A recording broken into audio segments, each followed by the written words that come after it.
Life has a way of throwing you curveballs, doesn't it? Here I am, Joan, with my life's chapters so neatly organized like my accounting books, and just like that, everything's tipped out of balance.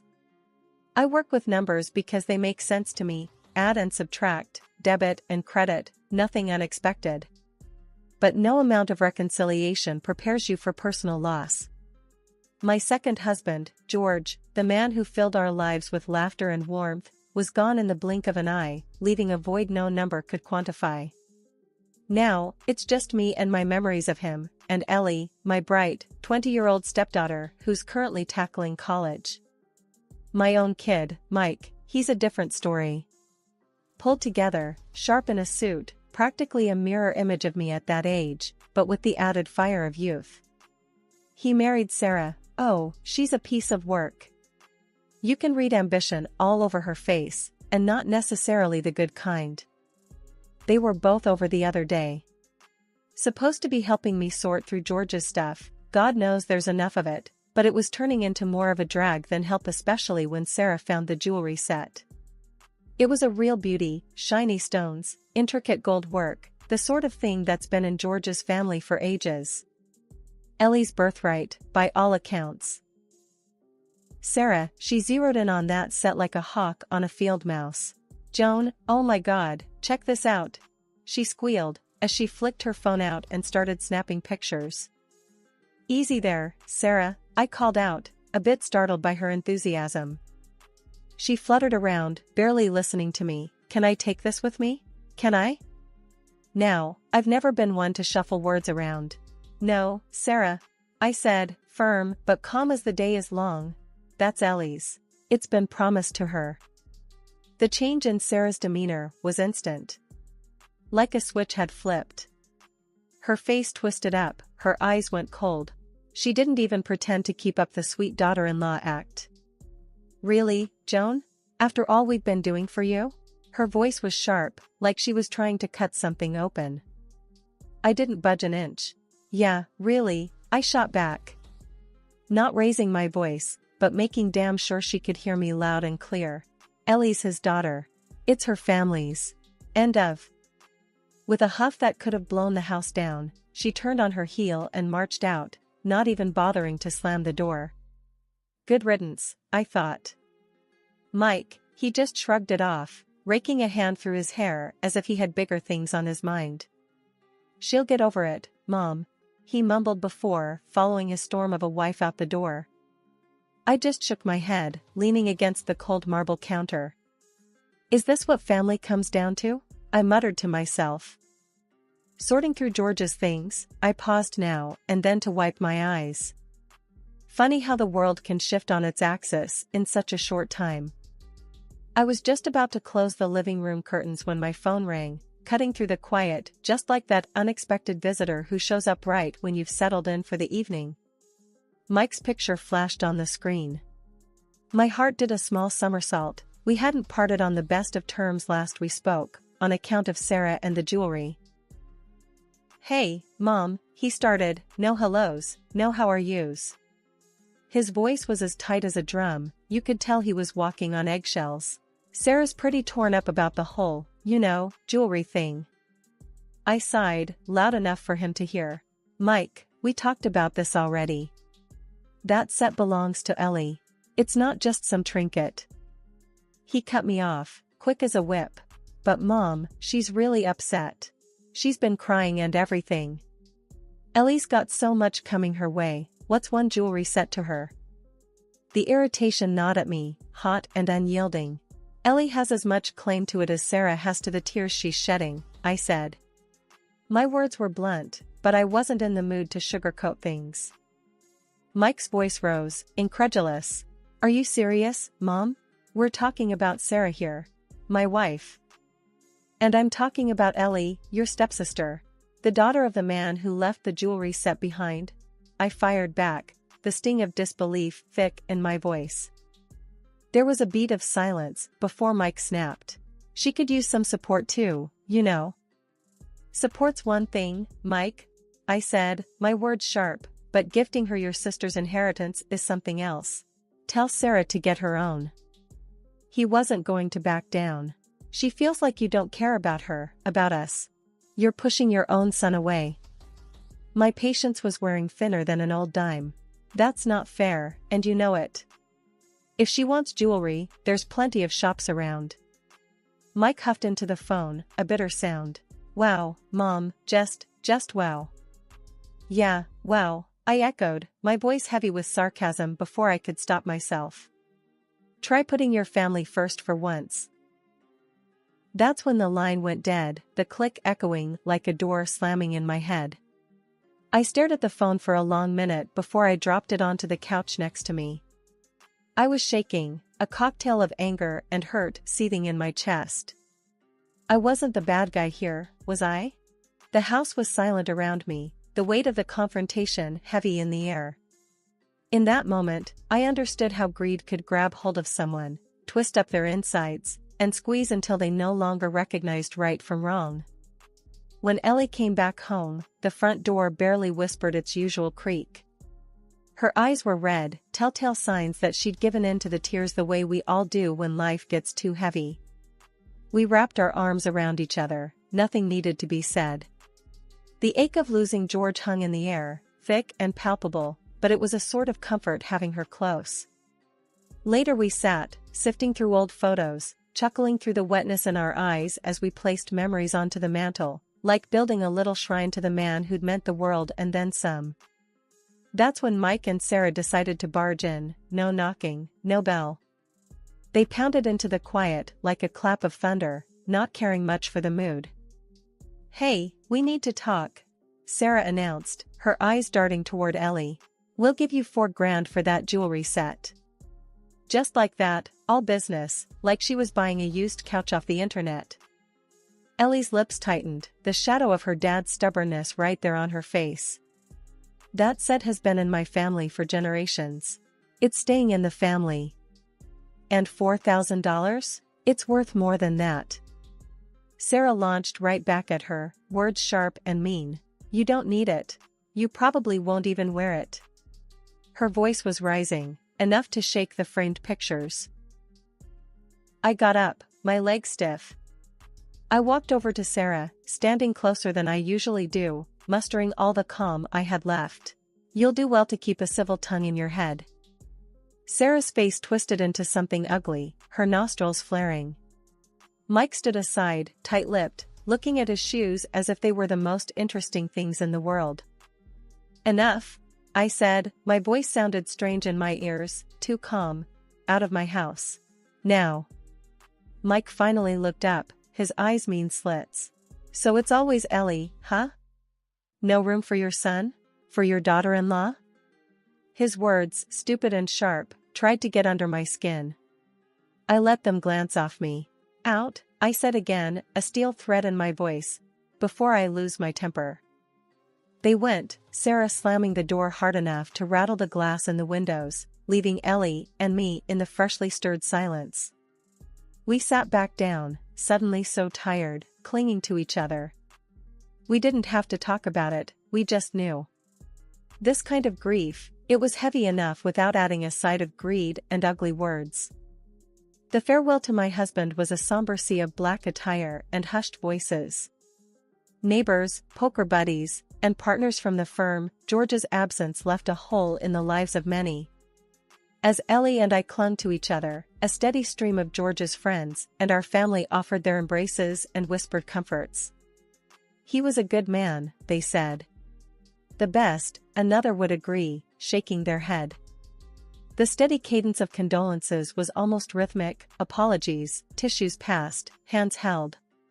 Some recalled George with stories that brought smiles even through the tears.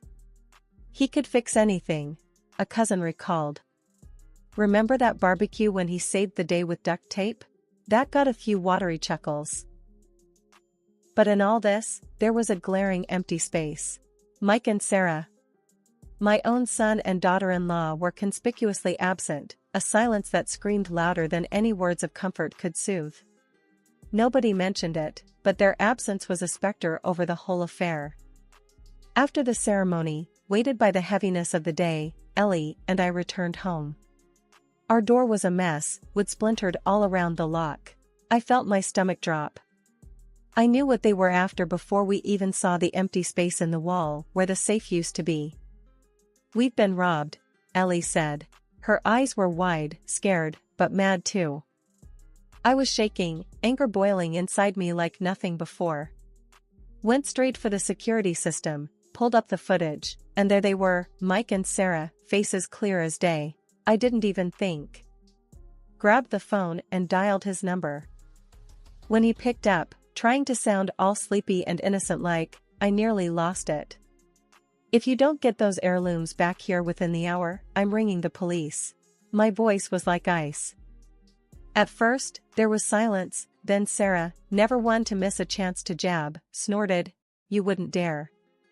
It was like she threw fuel right into my fire. "You think I'm playin', girl?" My hands were shaking, but I kept my voice steady. "You're on camera. Both of ya. As clear as daylight, stuffin' my heritage into your dirty pockets." There was a beat of silence, then Mike. He had this squeak in his voice when he got scared. "Mom, we—" "Shut up, Mike," Sarah cut in, her voice twisted with something nasty. "She's bluffing." I didn't miss a beat. "Cameras don't lie, Sarah. And they sure don't bluff." I wanted to reach through that phone and wipe that smug tone right off her face. "You got one chance to make it right. You hear me? One." Mike was begging now. "Please, Mom, I can explain." "Ain't nothin' to explain. You broke into my house and stole from Ellie, from me, from your dad's memory." "You can't prove it," Sarah said, but her voice wavered. She knew the game was up. I laughed, but there wasn't no humor in it. "Oh, I can. And I will. Get those jewels back or get ready to talk to the cops about what you did." The line went dead. I stood there, phone in hand, heart racing. Never thought it would come to this. Ellie was crying again, the kind of tears you cry when you're so mad you can't see straight. We cleaned up the mess they made, but it was like a bad taste that wouldn't go away. We waited, but a part of me, a big part, knew they weren't gonna make it right. Some folks, they just don't know how.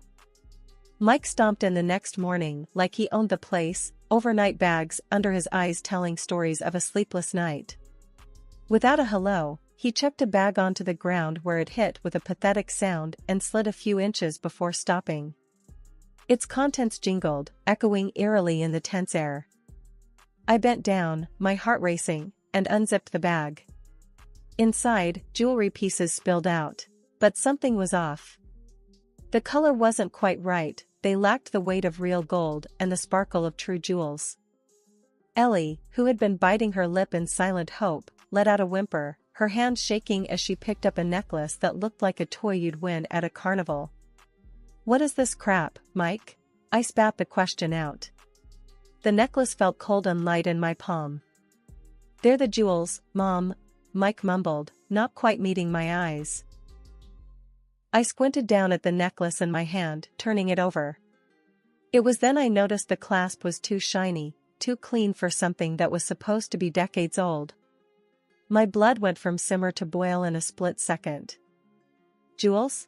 I laughed, bitter and loud. It was too much. "You think I'm an idiot?" Mike shifted from one foot to another, a twitch starting in his cheek. "Well, that's what we grabbed." "Grabbed from where, a damn costume shop?"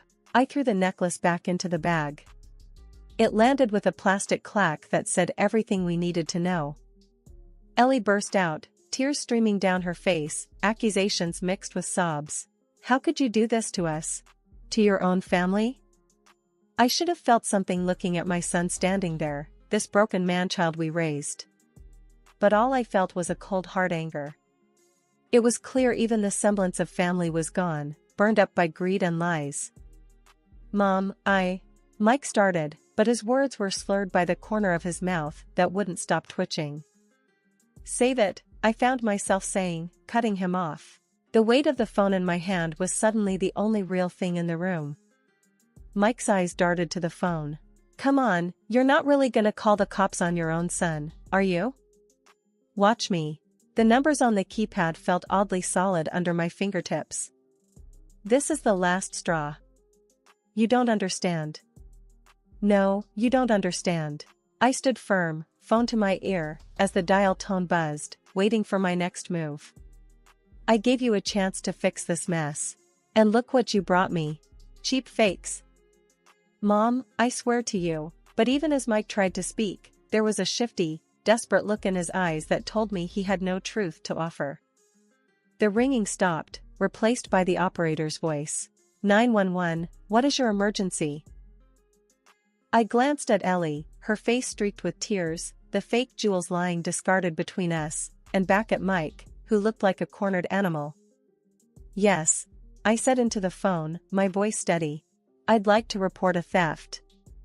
I was standing in my kitchen, trying to make sense of the chaos the past hours had unleashed, when the call came in. It was brief. The cops had turned over Mike and Sarah's place and found what was missing, plus a little performance from Sarah for free. Pulling up to the station, I couldn't help the acid churning in my stomach. Walking in, the officer on duty nodded at me. We found your items, he said. No pleasantries, just down to business as usual. Sarah was in full drama mode when I saw her behind the glass, flaring up the second she spotted me. This is all your fault, Joan, she screamed, her face a twisted snarl of blame and mascara trails. Excuse me? I couldn't help my eyebrow shooting up. You two are the ones in hot water, not me. But you pushed him into it, she shrieked, hands gripping the bars, knuckles white. I shook my head. No, Sarah. You pushed. You screamed for diamonds and he jumped. Mike sat there, head hung low, not even a shadow of fight left in him. When our eyes met, he muttered, I just love her too much, all right? Love? I snorted. Is that what you call it? Looks more like stupid to me. Watch your mouth, Sarah snapped like a cornered animal. Spare me, honey, your act doesn't work on me. The back and forth could have gone on for hours, but I had enough. I needed answers. Why did you do it, Mike? Why'd you take from your stepsister? His voice was soft, resigned. I told you, I love her. She wanted those jewels so bad. And you thought stealing was the way to go? The words were out before I could help myself. Mike shuffled his feet, glanced at Sarah who was biting back words now, realizing maybe that silence was her best defense. Mike looked up, his eyes begging me to understand something that I couldn't. I didn't think it would hurt anyone. I stood there, feeling a gulf miles wide stretch between us. But it did, Mike. It really did. Seeing my eyes, maybe the steel in them, he deflated. I'm sorry, Mom. I messed up. Sarah was quiet now, watching, perhaps realizing the mess she'd coaxed Mike into was unraveling fast. I can't fix this, Mike. You're going to have to face the music on this one. I know, he said, and for a second he wasn't the man who had broken my trust, just the boy who used to call me Mom in that soft way that tugged at my heartstrings. I turned my back on both of them, Sarah's silent sobs and Mike's apologies fading as I walked out the station door. There was nothing left to say. The damage was done. It was out of my hands now, and in the arms of the law. As I sat there in the courtroom's stiff chair, my back aching from tension and the chill of justice about to be served, I had a sinking feeling. Mike and Sarah, dressed in their not quite I'm innocent but I'll try courthouse best, were out of options and out of favors. The judge had the kind of stern look you don't forget, not after you've been on the receiving end of it. The prosecutor was laying it on thick, words like calculated theft and breach of trust hanging in the air. Mike and Sarah's lawyer did his song and dance, talking about how they were good people who just made a bad mistake. Folks who fell on hard times, he said. I caught Mike's eye. He was pale, looking like he'd gladly swap places with anyone in the room. The judge called for order, and the room hushed to a standstill. Then he laid it out. The evidence against you is conclusive. The trust you've broken is not something that this court takes lightly. Sarah was fidgeting, a jittery energy about her. Your Honor, we really didn't mean any. Silence in my courtroom. The judge's gavel came down like a thunderclap, snapping us all upright. Sarah clammed up, looking like she might burst. The jury didn't need long, guilty on all counts. When the sentences were read, I could barely hold it together. Mike got 3 years and Sarah 5, no chance of parole. As they led Mike away, he turned to me, his voice just above a whisper. "I'm sorry, Mom." My heart was heavy, a mother's love wrestling with the cold hard need for justice. "You did this to yourself," I said, the words like lead on my tongue. Sarah tried to play tough, always the actress, but her voice shook as she spat, "This is your doing, Joan." I fixed her with a look my own mother would have been proud of. "No, Sarah. You too did this. And now you'll do the time." The courtroom buzzed with the shuffle of feet and soft murmurs of the crowd, but I sat still, letting the reality sink in. My own son, behind bars because he couldn't say no to his wife, and a daughter-in-law who would trade anything for a bit of sparkle, even her freedom. The hustle of people moving out didn't move me. I sat there until a friendly bailiff came over. "Ma'am, we need to clear the room." I nodded and got up, my legs stiff. "Yeah. I'm going." I didn't look back as I left the courthouse, the sky too bright for such a dark day. My heart was empty, but the truth had been laid bare, and they would pay for their choices. It was a hard lesson, but it was one they had to learn. The law had spoken, my conscience was clear, but the road ahead was nothing short of tough. It was over, at least for now.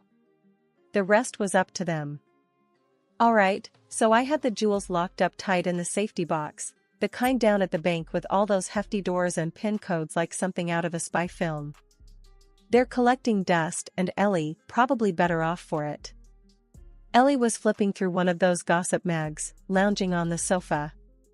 Our moments were quiet now, soaking in the still of our gotta-get-by house, like 2 peas in a pod. And that's something. The phone rang, shattering our quiet little bubble. It was Mike calling from his concrete suite. "Mom, I'm sorry, all right? I was a fool," he said, voice echoing off those prison walls. "Sorry's only the start, kiddo. You've gotta make it right." I pressed the phone against my ear, feeling the warmth like it was his cheek. In the background, I could hear other prisoners, their calls, their yells. A whole chorus of mistakes. "I know, Mom. It's just hard." A hot sigh escaped me. Hard's just another word for life, boy. You get strong or you get gone. You make your choices. Silence chewed at the line for a second. "I hear ya," he finally said. Ellie caught my eye, and she mouthed, "He's still your kid." I nodded at her, a lump in my throat the size of a fist. "You work it out in there, Mike. You hear?" "Yeah, Mom, I will." We hung up and I felt the air weigh down on me. Ellie scooted closer, shoulder to shoulder. "He means it, Joan." I nodded again. "Hope's the last to die," I muttered. Turning in for the night, I felt the sack of worries loosen just a touch. Mike had messed up big time, but he had a good head on his shoulders when he used it. Ellie, well, she was tough as nails, even if she didn't always see it. The world didn't stop spinning for anybody, no matter how hard you fell. We'd pick ourselves up, dust off, and start the climb again, because that's what you did. That's what we'd always do. And it didn't matter how fancy your words were, actions, they spoke the loudest. Ellie's steady breathing from her room was the night's comfortable soundtrack as I settled into bed. Yes, life was a mess, tangled and raw. But we were still kicking. And tomorrow, we'd kick even harder.